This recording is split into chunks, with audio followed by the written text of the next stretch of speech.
Hi, I'm Joe Weisenfelder with Cars.com. We're in Georgia at Roebling Road Raceway, where I am positively giddy to be testing the Lamborghini Aventador LP700-4, where Aventador is the name of a particularly courageous, ferocious bull from the bullfighting world, and LP700-4 is an inkjet printer. Actually, the 700 stands for 700 horsepower, and the 4 is for all-wheel drive. But if you stumbled upon this video shopping for an inkjet printer, know that for the same amount of money, you could have about 4,300 printers.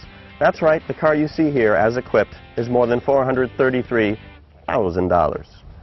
The exterior of this car is spectacular. Even if it weren't a car, people would stop and stare at it. Inspired, as you might guess, by things like fighter aircraft, I would expect this car to have a very low radar signature, but I wouldn't test that with the local sheriff.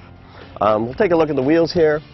We have 19-inch front wheels with 16-inch carbon ceramic rotors, good for managing heat, 6-piston front calipers.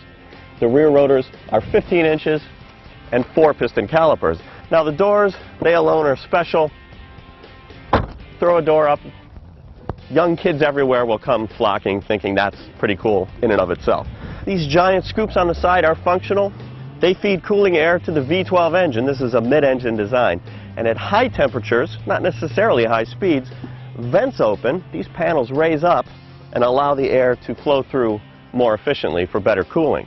As is usually the case with high-performance cars, there's also an automated motorized spoiler in the back that goes up to 2 different positions based on speed to give you more downforce. Even though a car that looks like this doesn't have to perform, this one performs. 0 to 60 is less than 3 seconds, well less than 3 seconds. Having all-wheel drive makes sure all the power gets to the ground. The 700 horsepower comes at a very high 8,250 RPM. That's actually the red line. The torque rating is 509 pounds-feet, also pretty high up the range, over 5,000 RPM. So even though it takes off like a shot, throws you back in the seat, you still continue to gain acceleration as the tachometer needle climbs. Now the transmission in this car is a single clutch automated manual.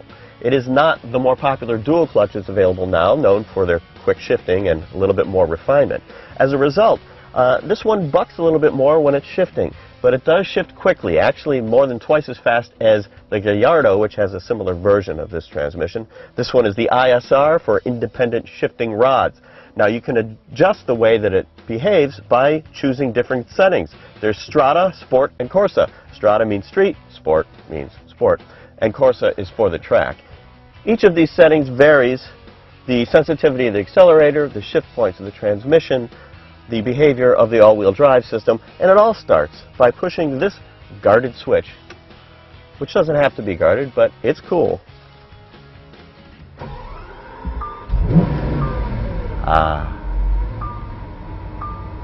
Out on the racetrack, the Aventador is a monster, in the good ways. It takes off like a shot, and the brakes are so good, they give you the confidence to stand on that gas all the time. Now it's also a bit of a monster in ways I didn't expect. The shift quality is actually pretty rough. Now in the Strada street mode, it's a little bit softer, but you still get some bucking. In the Corsa mode, a little bit harder, but very quick. You feel the bang. Now this being a single clutch automated manual, that's a hallmark of that type. Now Lamborghini says they use it partly because it's lighter and it's smaller, but frankly automakers will always tell you what's good about something they use, and then 2 or 3 years later they say, hey, now we have dual clutch, it's better, yay!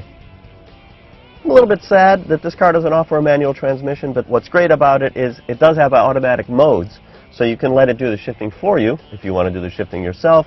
You've got big paddles here, fixed to the column, so you always know where they are. That's good.